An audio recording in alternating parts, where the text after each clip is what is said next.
Olá, bom dia! A segurança foi reforçada ontem à noite em torno da sede da Polícia Federal em Curitiba, onde o ex-presidente Lula cumpre pena por corrupção passiva e lavagem de dinheiro. Apoiadores de Lula que fazem uma vigília são mantidos a 100 metros de distância da entrada do prédio. O objetivo é evitar tumultos e confrontos entre grupos que são contra e a favor da prisão. E você vai ver também que pelo menos 57 deputados mudaram de partido às vésperas da primeira eleição sem doação de empresas. Partidos transformaram o Congresso em um balcão de negócios para aumentar a bancada e garantir uma boa mordida no fundo eleitoral. Moreira Franco é escolhido para o Ministério de Minas e Energia. Ele entra no lugar de mais um ministro que deixa a pasta para disputar as eleições.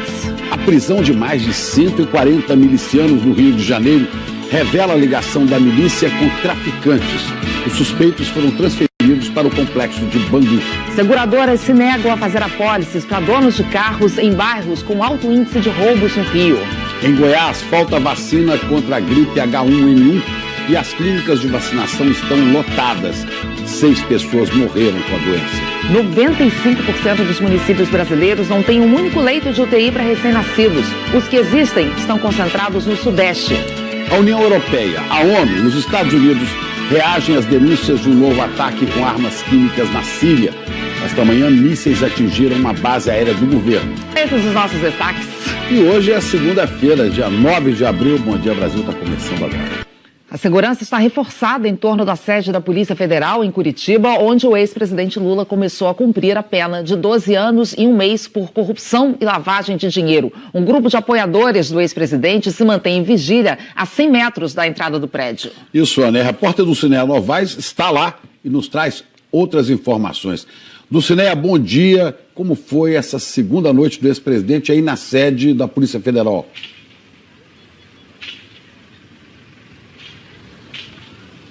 Bom dia, Chico, Ana Paula, bom dia a todos. Foi uma noite tranquila pelas informações que obtivemos. A movimentação toda aqui foi no entorno da sede da Polícia Federal por causa do policiamento reforçado por parte da Polícia Militar.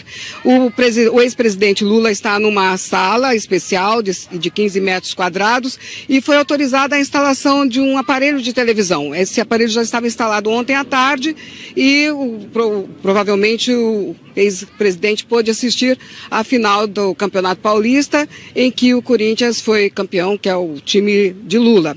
Agora há pouco chegou aqui o café da manhã, que é o café da manhã para todos os presos da Lava Jato e outros presos que estão aqui na sede da Polícia Federal. Todas essas interdições aqui na área, um raio mais ou menos de 100 metros, 200 metros, são bloqueios feitos pela Polícia Militar, são justamente para evitar confrontos, qualquer tipo de tumulto entre os grupos a favor e contra o ex-presidente Lula. Esse reforço agora há pouco foi feito novamente, houve a troca de equipes da Polícia Militar e é por tempo indeterminado, como mostra a reportagem de Wilson Kirsch. No primeiro dia preso em Curitiba, Lula recebeu as 3 refeições a que tem direito. A primeira delas, o café da manhã, chegou de van. Pão com manteiga, café e leite. Os cardápios do almoço e do jantar não foram divulgados. O ex-presidente recebeu a visita do advogado Cristiano Zanin. Nós vamos reverter essa decisão porque ela não é compatível com a nossa legislação, nem a condenação e tampouco a prisão para cumprimento antecipado de pena. A sala especial onde Lula cumpre a pena tem 15 metros quadrados, uma janela com grade externa, mesa, espaço para uma cama de solteiro, banheiro com sanitário e chuveiro elétrico. Não tem grades na porta e antes era um dormitório para agentes da PF que vinham para Curitiba a trabalho. A sala fica no último dos 4 andares da Superintendência da Polícia Federal, longe das celas onde estão outros presos da Lava Jato, no primeiro andar. Entre eles Antônio Palocci, ex-ministro de Lula e Dilma, e o ex-presidente da OAS, Léo Pinheiro, que disse em depoimento que o triplex do Guarujá foi reservado para Lula e era propina em troca de favorecimentos na Petrobras. Por determinação da Justiça, o policiamento foi reforçado no entorno da sede da Polícia Federal em Curitiba. O objetivo é evitar transtornos para os moradores e confrontos entre manifestantes. contra e a favor da prisão de Lula. O juiz Hernani Mendes Silva Filho proibiu a montagem de acampamentos e a passagem de carros e de pessoas não autorizadas. O bloqueio está a mais ou menos 100 metros daqui, onde se concentram os apoiadores do ex-presidente, numa vigília pacífica contra a prisão de Lula. Lula chegou à sede da Polícia Federal no sábado por volta das 10h30 da noite. Em nota, o PT declarou que o ex-presidente Lula ficou na companhia do advogado Cristiano Zanin durante um longo período, dormiu tranquilamente e não foi maltratado pelos agentes do local. No momento da chegada de Lula à sede da Polícia Federal, houve confusão do lado de fora. Segundo a Polícia Militar, um grupo que forçava o portão da superintendência foi contido por agentes da Polícia Federal que usaram bombas de efeito moral. Depois, a própria Polícia Militar disse que também usou bombas de efeito moral e balas de borracha para dispersar os manifestantes. Pelo menos 8 pessoas ficaram feridas, entre elas uma criança e um PM. No momento em que o Lula chegou, do nada eles começaram a disparar e vieram para cima da gente. Muitas pessoas caíram, bala de borracha para todos os lados e, enfim, aí eu tenho bala de borracha na perna. São duas, uma aqui e a outra. Houve uma explosão no meio dos manifestantes, 2 explosões. E com esse efeito das explosões, os manifestantes avançaram contra o portão da Polícia Federal e esta, por sua vez, repeliu. A Polícia Federal disse que não vai comentar o caso. No fim de semana, acabou o prazo para os deputados mudarem de partido sem receber punição. Em pouco menos de um mês, que é o período da chamada janela partidária, 57 parlamentares trocaram de legenda de acordo com os registros da Câmara. Agora, esse número aqui pode ser bem maior, porque algumas mudanças podem ter sido informadas à Justiça Eleitoral e não terem sido registradas ainda pela Câmara. Muitos deputados afirmam que esse troca-troca vem acontecendo não por questões ideológicas, mas por causa de ofertas feitas pelos partidos para o financiamento das campanhas. É que essa vai ser a primeira eleição geral em que as doações de empresas estão proibidas. Para a gente ver o que isso significa, olha esse dado que a gente separou aqui. Nas eleições de 2014, as doações de pessoas jurídicas representaram cerca de 95% do financiamento das campanhas. Agora, as campanhas vão ser bancadas com um fundo público que distribui, mais de 1 bilhão e 700 milhões de reais entre os partidos, mas isso de acordo com a representatividade de cada um. As legendas podem usar ainda na campanha o fundo partidário, que é o dinheiro que os partidos recebem todo ano. Esse ano, são quase 900 milhões de reais divididos entre os partidos.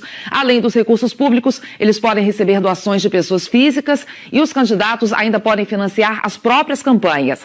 A partir de 2019, nem todo mundo vai ter acesso a esse financiamento, não. Os partidos vão precisar alcançar um desempenho mínimo nas urnas este ano para ter acesso ao dinheiro público e ao tempo de TV no ano que vem. Por isso, os partidos ofereceram de tudo para atrair candidatos competitivos com chances reais de serem eleitos. Os repórteres Chico Regueira e Pedro Assir conversaram com deputados que falaram sobre esse balcão de negócios aberto em Brasília. Os partidos estão disputando candidatos aqui na Câmara? Então, você tem uma disputa diária de todos os partidos até o dia 7 de abril. Isso é uma constante hoje dentro da Câmara dos Deputados. Os partidos estão oferecendo dotes para atrair deputados? Olha, se não houvesse dote com dinheiro público, nós não teríamos 40 partidos. A atração é em função do interesse do próprio parlamentar. Nós temos, por exemplo, no caso do nosso partido PR, deputados que eram PR antes, saíram e agora estão retornando. No meu caso, do deputado do Rio, outro de Minas Gerais, e deputado do Rio de Janeiro, por exemplo, Montenegro, que lá recebeu a direção do partido, e aí isso foi um atrativo para que ele pudesse vir para o nosso partido. Essa disputa por candidatos competitivos não acontece só por conta das eleições deste ano. Os partidos estão olhando para o ano que vem, 2019, porque eles precisam de um desempenho mínimo, eleger deputados em pelo menos 9 estados diferentes para poder ter acesso ao fundo. Esse dinheiro é do fundo eleitoral, mas mistura também com o fundo partidário, é dinheiro público de qualquer maneira, e é usado para aliciamento. Sem dúvida alguma é usado para aliciamento. Tem gente também que quer trocar de partido porque o fundo eleitoral de determinado partido é maior do que de outro. E isso faz com que aqueles que são mais fisiológicos, que acham que a campanha se reduz à questão financeira e a eleição se resolve com dinheiro, vão fazer a troca em função daquilo que lhe é melhor oferecido financeiramente para poder disputar as eleições. Como está a movimentação dos bastidores da Câmara com relação ao fundo partidário? A gente escuta muita coisa mesmo, valores sendo oferecidos, estruturas sendo oferecidas, desde o teto, que é 2,5 milhões, que é o valor legal hoje para o teto de uma eleição de deputado federal, a valores menores, de 500 mil, 1 milhão, 1,5 milhão, mas isso realmente não são dados oficiais que nós temos, como você mesmo disse. São conversas de bastidores que a gente escuta. E quanto vale um deputado? Não sei, né? Eu vejo boatos de que uma média de 2 milhões do fundo partidário em partidos que vão trabalhar só para fazer deputado federal e estadual. Olha, o Fundo para a Democracia é a moeda mais valiosa hoje do mundo. Vale mais que o dólar, vale mais do que o euro, vale mais do que a libra. O que vale é tempo de televisão e dinheiro público para a campanha. Ou seja, propostas do toma lá da cá, que a mesquinha política é o reinado do fisiologismo, é o feirão de negociatas. Como essas propostas são feitas? Na cara dura. Chama o parlamentar e diz, olha, vem para o partido, precisa formar uma bancada forte, fundo partidário se faz com o número de deputados, e aí o pessoal migra, né? Não tem jeito, é um balcão de negócios. É um balcão de negócio, é na cara dura, né? E com isso, partidos tradicionais perderam parlamentares. Vamos falar com o Alexandre Garcia lá em Brasília. Oi, Alexandre, como é que você analisa aí o resultado desse troca-troca, que no fim das contas é em busca de dinheiro público para financiamento de campanha? É aquela frase, né? Siga o dinheiro. E o eleitor recebe do partido já o prato feito. E olha que a gente só está falando de deputados federais, né? Se a gente incluir nessa contagem os deputados estaduais que trocaram de partido pulando a janela, chegaremos a uma multidão, né? Só na Câmara Federal, cerca de 15% aí se aproveitaram desses quase 30 dias para trocar de partido por razões práticas, não doutrinárias, quer dizer, razões fisiológicas, mirando recursos para a campanha e probabilidade de reeleição. No sistema proporcional, os partidos buscam os puxadores de votos, né? A reboque dos quais muitos se elegem com os votos dos outros, da legenda, entram pela cota. Mas não se sentem devedores do partido por isso. Mas há ainda algo pior, é que eles não se sentem mandatários de seus mandantes, os eleitores. Digamos que o eleitor escolha por afinidade com o partido ou por ser filiado ao partido e o eleito surpreende mudando de legenda. Já temos o caso de eleitor que escolheu seu mandatário para ser deputado, para representá-lo na Câmara, apoiando o governo ou fazendo oposição ao governo, né? Como se teria delineado na campanha. E aí o deputado muda de lado, muda até de poder, né? Eleito para ser legislador, vira executivo como ministro. Aí eu pergunto, como vai se sustentar um sistema assim? Que opera no improviso, nos imprevistos, na falta de estabilidade que é transmitida ao país que trabalha e paga impostos. Essa janela partidária, na verdade, é uma vitrine a mostrar a confusão de um sistema partidário sem ideias, sem doutrinas e muito casuísmo e fisiologismo. É por isso que os mais sensatos na política pregam a necessidade da reforma política que ainda não veio e que seria a mãe de todas as reformas, porque permitiria um caminho estável para as outras reformas. Ana e Chico? O problema é como fazê-la, essa reforma, né? Com esses políticos que nós temos aí. E você falou, Alexandre, siga o dinheiro. É bom a gente seguir o dinheiro mesmo, porque esse dinheiro sai de alguma maneira do nosso bolso, né? Do meu, do seu, quando a gente paga impostos, taxas, etc. E o governo confirmou mais uma mudança no Ministério. Moreira Franco sai da Secretaria-Geral de Governo e assume o Ministério das Minas e Energia. Bom dia, Juliana, essa foi uma mudança estratégica, né? Oi, Chico, bom dia. Ana Paula, bom dia a todos. Olha, a mudança de Moreira Franco para o Ministério de Minas e Energia garante a ele foro privilegiado. Em dezembro do ano passado, a Procuradoria-Geral da República, a procuradora Raquel Dodge, enviou ao Supremo Tribunal Federal um parecer afirmando ser inconstitucional a lei que permitiu a nomeação de Moreira Franco para a Secretaria-Geral da Presidência. Moreira Franco vai assumir o Ministério de Minas e Energia no lugar do deputado Fernando Coelho Filho, que deixou o cargo para disputar as eleições. Moreira Franco esteve com o presidente Michel Temer ontem no Palácio do Jaburu.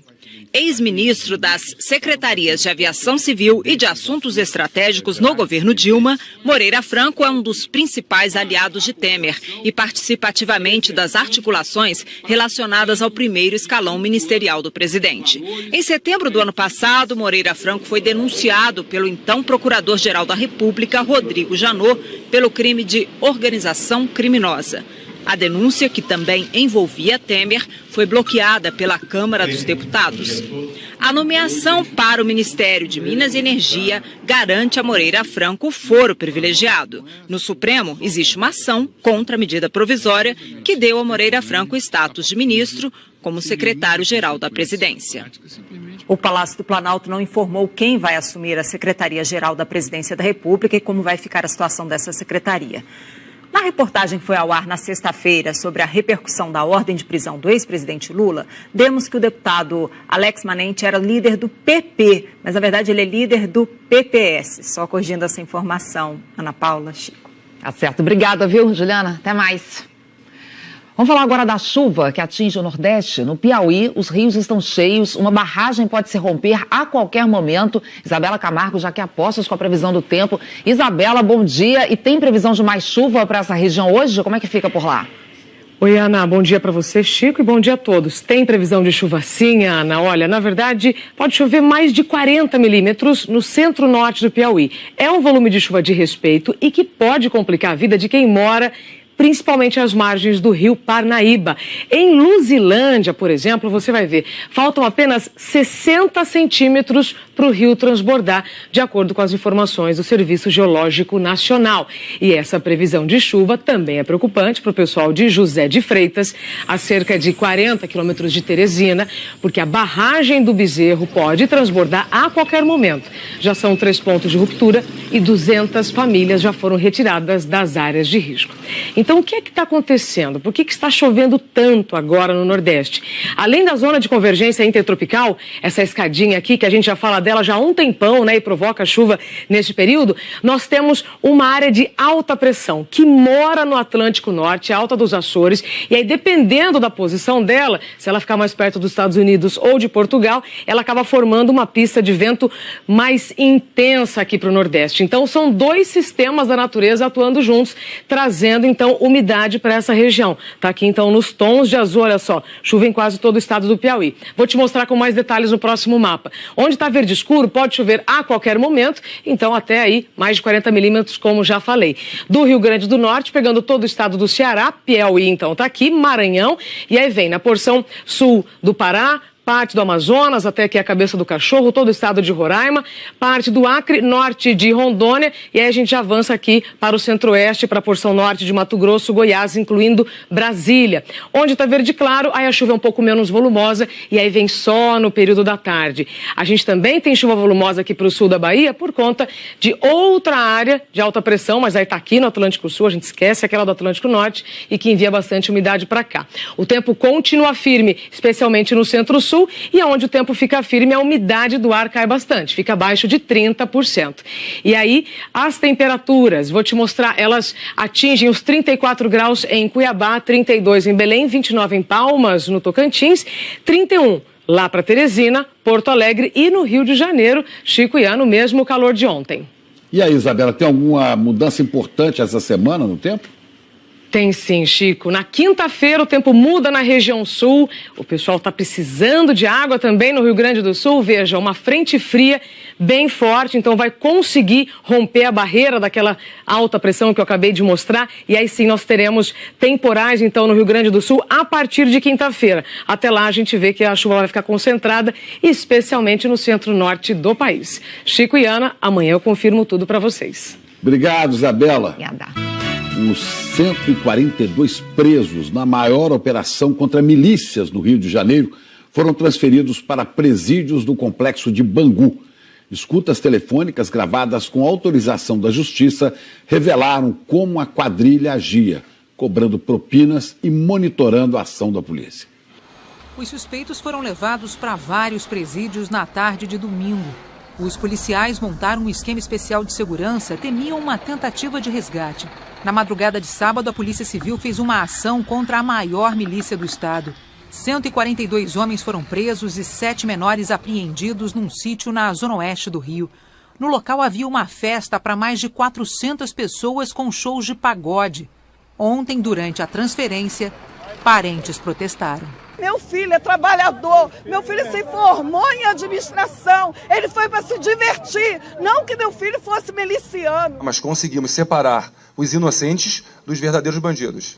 Assim que a polícia chegou no sítio, houve troca de tiros com seguranças do chefe da milícia. 4 deles morreram. O chefe do bando, Wellington da Silva Braga, conhecido como Eco, conseguiu fugir. 12 fuzis foram encontrados na festa, 20 pistolas, granadas, 2 mochilas cheias de munição e 11 carros roubados com placas clonadas. A polícia também apreendeu anotações do arsenal da quadrilha. Na lista há 87 fuzis. Entre os presos havia 2 militares do Exército, um da Aeronáutica e um bombeiro. A maior quadrilha do estado começou a atuar na zona oeste do Rio e recentemente expandiu os domínios para a Baixada Fluminense e também para a Costa Verde, no sul do estado. Os milicianos vendiam uma suposta segurança para moradores e comerciantes, mas logo regras foram impostas na base do terror. É um grupo de sanguinários que exterminam as pessoas de bem daquela região. Se você não resolveu não pagar uma taxa que eles acreditam que é devida, eles te executam. Escutas telefônicas gravadas com autorização da Justiça revelam detalhes das extorsões. Eu estou com a minha carga para ser entregue hoje, não está podendo entregar porque a gente não entregou o arrego ainda. Eu vou liberar aqui, uma vez você entrega isso aí na terça-feira, mano. Porque o patrão... Julião, estou te dando a minha palavra, ó. Eu estou te dando a minha palavra. Eu não sou maluco que dá mole e mentir para vocês. Pode entregar isso. Outras operações já estão sendo planejadas e começarão a ser executadas no curtíssimo prazo. E a criminalidade vai sofrer uma ação implacável, porque o Rio de Janeiro precisa voltar a ser a terra feliz de um povo alegre, um povo confiante, trabalhador, que merece viver uma vida melhor. Aqui na Grande São Paulo, a semana começou com acidentes graves. 2 pessoas morreram e 4 ficaram feridas na rodovia Regis Bittencourt. O acidente foi por volta das 2h20 da madrugada, na altura de Taboão da Serra. Segundo funcionários da concessionária ali que administra a Regis Bittencourt e a Polícia Rodoviária Federal, pelo menos 3 pessoas foram arremessadas para fora do carro. No asfalto, há marcas de freada a cerca de 100 metros de onde o carro parou. A pista foi liberada por volta das 5h30 da manhã. As 6 vítimas estavam dentro do mesmo carro, 2 mulheres morreram, um homem em estado grave foi levado para o Hospital das Clínicas. 8h05 agora, tem outro acidente, né, Jaque? Pois é, basicamente ali na sequência, né, da rodovia Regis Bittencourt, outro acidente grave na Avenida Professor Francisco Morato, na zona oeste da capital. A gente vai direto falar com a Mariana Aldano, que tá lá e tem mais informações. Oi, Mariana, tá liberado aí? Como é que tá? Oi, Jaqueline e Rodrigo, bom dia a todos. Já está tudo liberado, o carro foi retirado agora há pouco, um guincho veio fazer esse serviço com a ajuda da CET. Agora a gente acompanha aqui, só recapitulando o que aconteceu então, foi um acidente que aconteceu às 2h da manhã, um carro bateu naqueles 2 postes de sustentação do semáforo, um dos semáforos está quebrado ainda, um agente de trânsito faz ali o monitoramento do trânsito, o motorista de 24 anos morreu, os primeiros socorros foram prestados pelos bombeiros. Ele foi levado para o PS de Bandeirantes, mas não resistiu aos ferimentos. A polícia científica já fez os trabalhos que estão concluídos por aqui e o trânsito liberado, fluindo normalmente. Jaque e Rodrigo. Obrigado, Mariana. Estamos de volta com um alerta na área da saúde. Um levantamento mostrou que faltam em todo o país mais de 3.000 leitos de UTI para bebês recém-nascidos. Juliana Morrone tem as informações disso lá de Brasília. E, Juliana, isso é um momento dramático, né? Que pode definir se o bebê vai conseguir sobreviver ou não. Afinal, né, Ana, as UTIs são fundamentais para situações de emergência, partos prematuros, para recém-nascidos com riscos de complicações respiratórias. Assim que a Valentina nasceu, precisou de uma UTI neonatal porque estava com pneumonia, mas a vaga não tinha. em nenhum hospital público de Brasília. É muito desesperador e humilhante. O médico me chamou no hospital e disse: você precisa dar entrada pela Defensoria Pública para conseguir uma UTI neonatal para sua neta. Só assim você vai conseguir. Quando eu dei entrada, demorou 5 dias para conseguir a vaga e depois demorou mais 5 dias para conseguir o transporte. Não havia ambulância disponível. Em São Borja, no Rio Grande do Sul, moradores chegaram a protestar na Câmara dos Vereadores este ano para pedir uma UTI neonatal. O município, com mais de 60 mil habitantes, não tem nenhuma. O filho desse casal, que nasceu prematuro, não resistiu. A vaga de UTI neonatal que apareceu ficava a 170 quilômetros da cidade e a ambulância não chegou a tempo. Esperaram o caso se agravar para chamar uma UTI móvel, né, para arrumar uma vaga num hospital. A Sociedade Brasileira de Pediatria fez um levantamento sobre a distribuição dos leitos de UTI neonatal pelo país. O resultado não é nada animador. 95% dos municípios não têm sequer um leito de UTI neonatal. De acordo com a Sociedade de Pediatria, o ideal seria ter pelo menos 4 leitos para cada 1.000 nascidos vivos. Mas a média nacional é de apenas 2,9 leitos para cada 1.000. Se considerarmos só as vagas da rede pública, esse número cai para 1,5 para cada 1.000 nascidos vivos. Hoje, no Brasil, só existem 8.766 leitos de UTI para recém-nascidos. Os números mostram que, para equilibrar essa situação, seria preciso abrir pelo menos 3.300 novos leitos de UTI neonatal pelo país. Isso significa aumentar em mais de 37% o que existe hoje.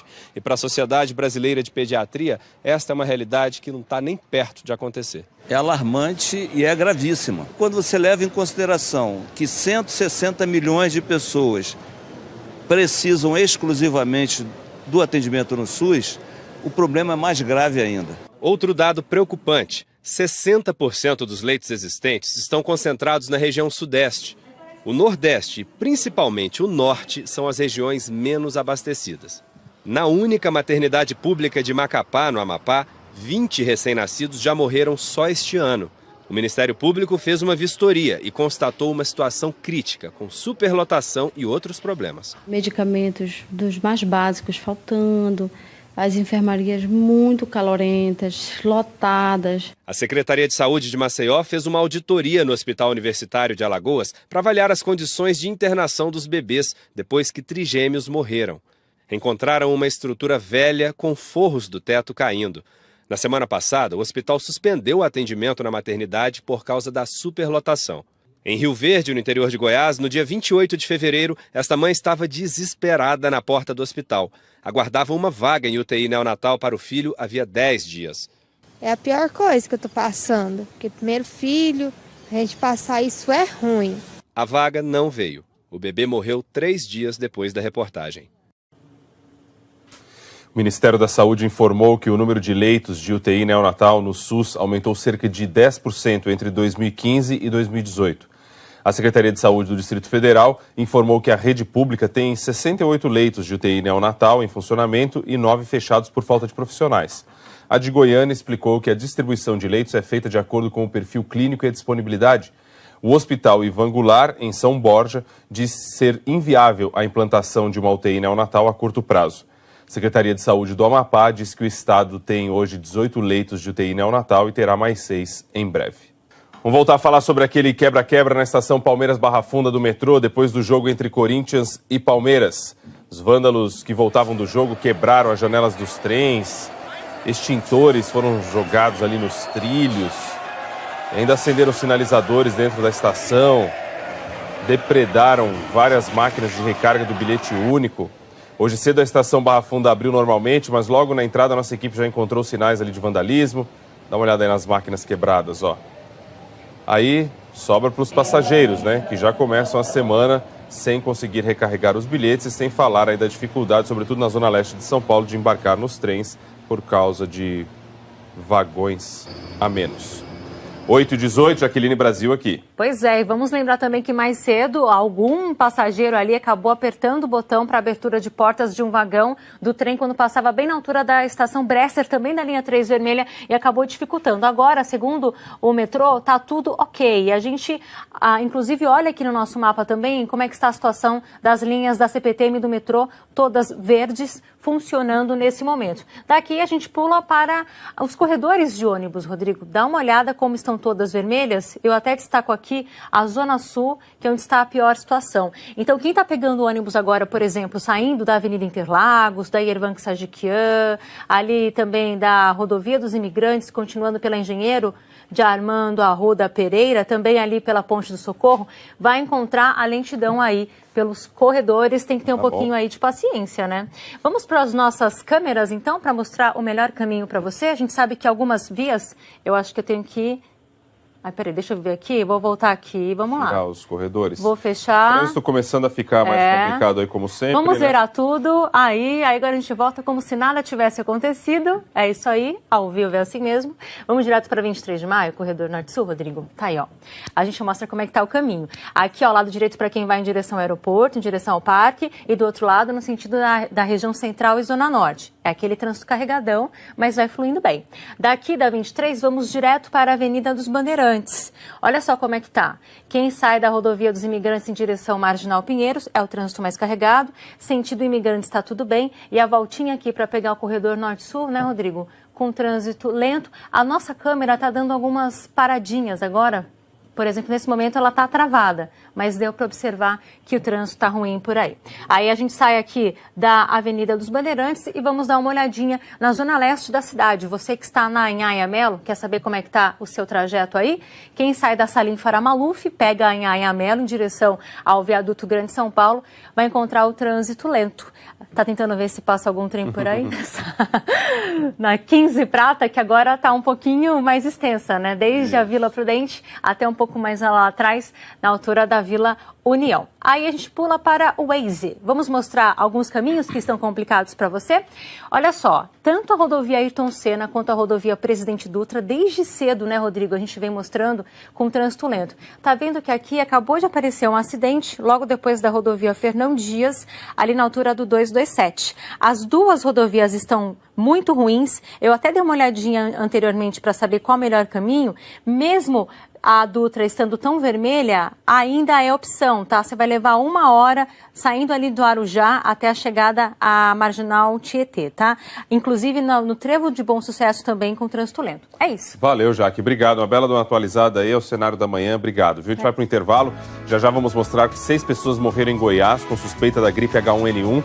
E quem quer se proteger, o pior, né? Não encontra vacina nos postos de saúde. E ainda outras notícias de São Paulo, agora 8 horas e 21 minutos. O aumento dos casos da gripe H1N1 em Goiás está lotando as clínicas particulares. Os pacientes procuram a vacina, que está em falta nos postos de saúde. Esse ano já são 44 casos suspeitos, com 6 mortes. Uma família inconformada. O bebê Eliel Bernardo, de 3 meses, foi enterrado na tarde de domingo. Os funcionários do cemitério usavam máscaras e roupas especiais. O bebê é mais um caso de morte suspeita por H1N1. O resultado dos exames sai em 10 dias. Eu quero justiça, né? Porque eu chamei o médico mais de uma vez e ele falou que não era nada. O último boletim divulgado sobre a doença indica 44 casos suspeitos de H1N1 em Goiás nos últimos 3 meses. Neuza Araújo, de 49 anos, morreu e foi enterrada ontem, depois de 26 dias numa UTI deste hospital. O atestado de óbito confirmou H1N1. É revoltante, uma menina nova, morreu por causa de uma vacina que não tem a vacina em lugar nenhum, nem pagado não tem, eu quero tomar, não tem. Já são 6 mortes confirmadas no estado por H1N1 desde o começo do ano. E o medo tem provocado uma corrida pela vacina nas clínicas particulares, porque só elas têm as doses. Mesmo assim, insuficientes para atender a demanda. Pessoas passam a noite na porta das clínicas. 10 para as 4. Tem 150 pessoas na minha frente. De manhã, a fila de pessoas em busca de imunização é de perder de vista. E a espera não é garantia de conseguir a vacina. Eu vou voltar para casa, né? Porque não tem. Essa clínica pediu 21 mil doses, mas só conseguiu comprar 5 mil. E elas já acabaram. A população não está entendendo que a gente não tem vacina. Eles querem ficar aqui no portão. Tá complicado, não tem vacina, a gente depende de laboratório. Existe um risco de epidemia e, por isso, a Secretaria de Saúde aqui de Goiás pediu ao Ministério da Saúde a antecipação da vacinação, mas recebeu a resposta que a campanha prevista para começar dia 16 deste mês em todo o país foi adiada para o dia 23 de abril. No documento, o Ministério alega que houve atraso na entrega das doses por parte do Instituto Butantan, que produz a vacina, e que, por isso, é impossível antecipar a entrega. É claro que a vacina é a principal medida de proteção, mas a gente tem recomendado à população algumas medidas adicionais, né? Evitar grandes aglomerados, principalmente crianças muito pequenas, idosas, pessoas que têm doença de base, porque, claro que aumenta o risco de transmissão. Enquanto a vacina não chega, as autoridades orientam a população a aumentar os cuidados com a higiene pessoal. As recomendações ajudam, mas os pacientes dizem que faltam material de higiene e máscaras nos postos de saúde. Eu entrei e não achei sabonete líquido. Apertei lá, mas nada. Eu pedi uma máscara também, o pessoal aqui da recepção falou que não tinha máscara. Como explicar isso para as famílias das vítimas, né, dos que morreram? A Secretaria Municipal de Saúde de Goiânia diz que tem equipamentos de proteção individual para pacientes e servidores da capital e que segue as medidas de precaução do Ministério da Saúde. A Secretaria disse também que o envio desses equipamentos para as unidades foi reforçado e que disponibiliza máscaras para os pacientes que buscam atendimento. E começa hoje em Rio Verde, no estado de Goiás, uma das maiores feiras de tecnologia rural do Brasil. A repórter Marina Demore tem as informações. Marina, bom dia. O que o agricultor encontra por aí?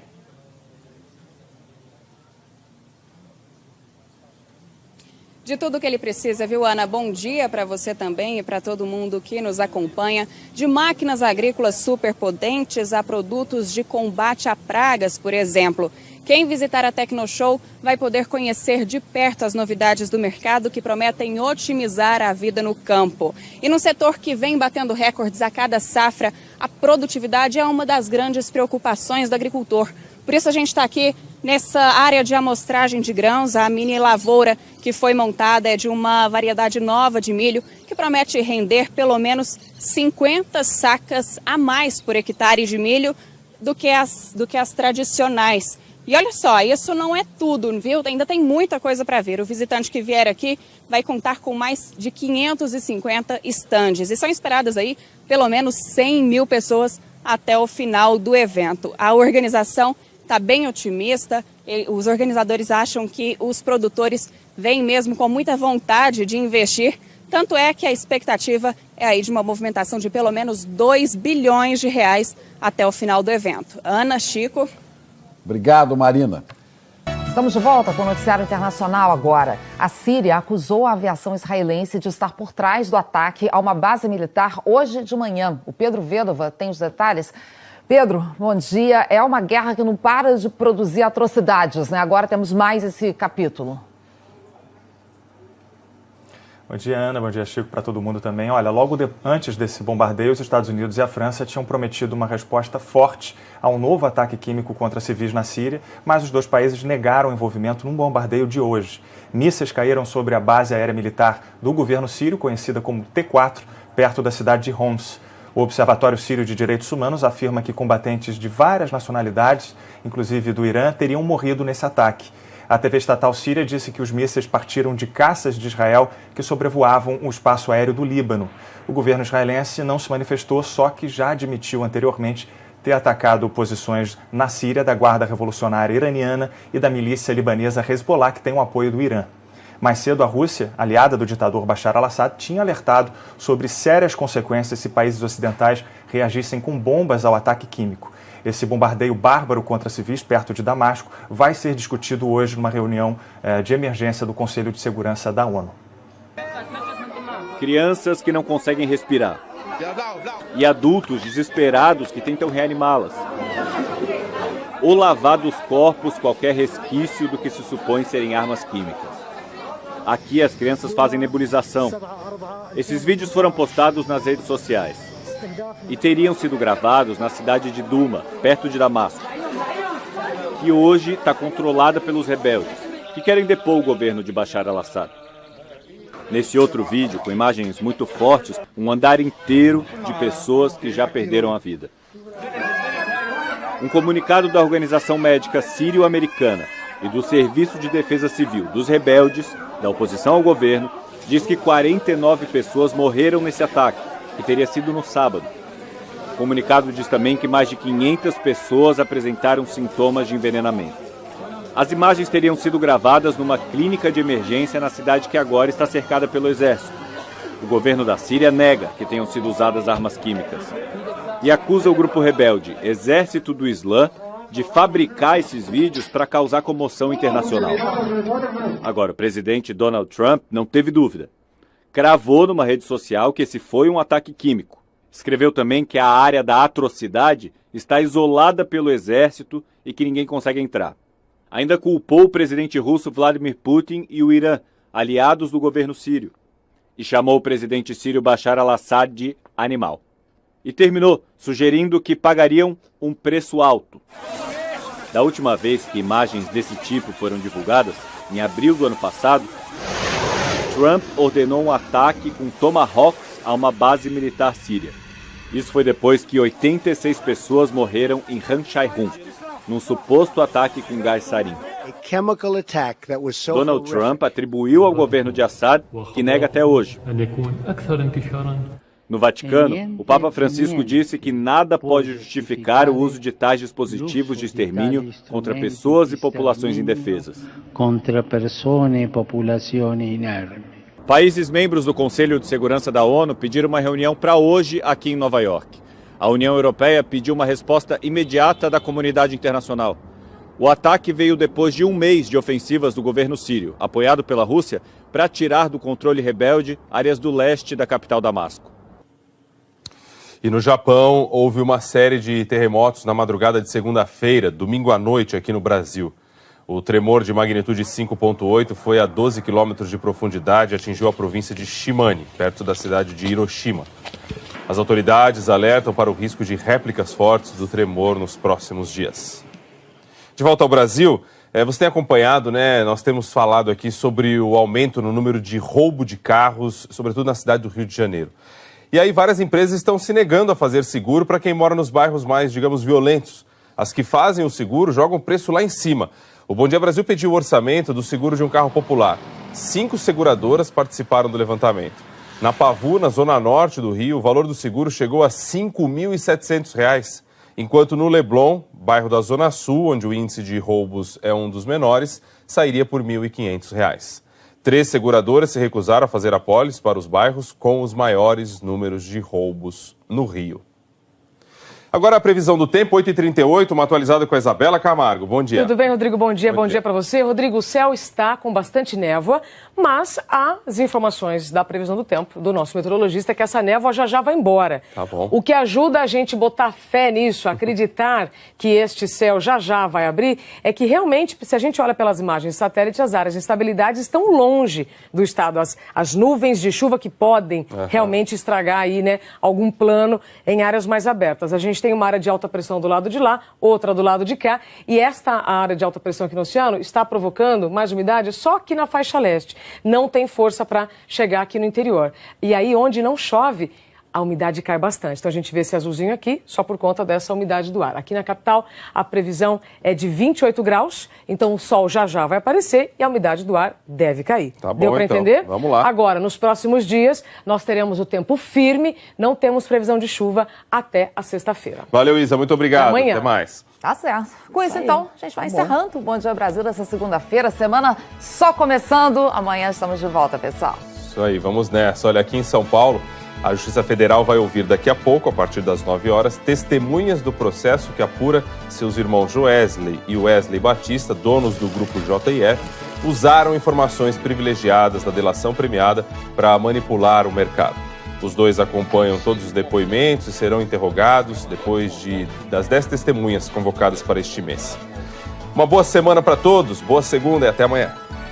Ô, Rodrigo, tem informação aí para São Paulo. O Tribunal de Justiça de São Paulo deverá analisar omissões apontadas pelo Ministério Público no caso do massacre do Carandiru. Essa decisão é do ministro do Superior Tribunal de Justiça, Joel Ilan. Ele determinou que o Tribunal de Justiça de São Paulo realize novo julgamento dos embargos de declaração apresentados pelo Ministério Público no caso da morte de 111 presos durante repressão policial. Bem, e ainda tem uma outra informação sobre aquela reportagem que a gente mostrou sobre a superlotação nas UTIs neonatais, né? A UTI do Hospital Universitário de Maceió foi reaberta em relação à falta de leitos no Amapá. A Secretaria de Saúde disse que vai abrir mais 6 leitos.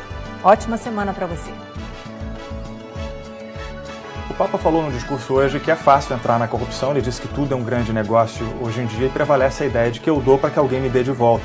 Francisco cobrou gestos mais altruístas, como a busca de justiça aos desamparados. Boa semana para todo mundo também. Estamos todos precisando mesmo, né? Para vocês de casa, então, ótimo dia, ótima segunda-feira, boa semana para todos nós e amanhã a gente se encontra aqui no Bom Dia Brasil. Até lá. Bom dia, uma ótima semana para você. E obrigado pela sua audiência em Juriti, no Pará. Está fazendo 200 anos. Valeu? Coragem. Hoje é segunda-feira.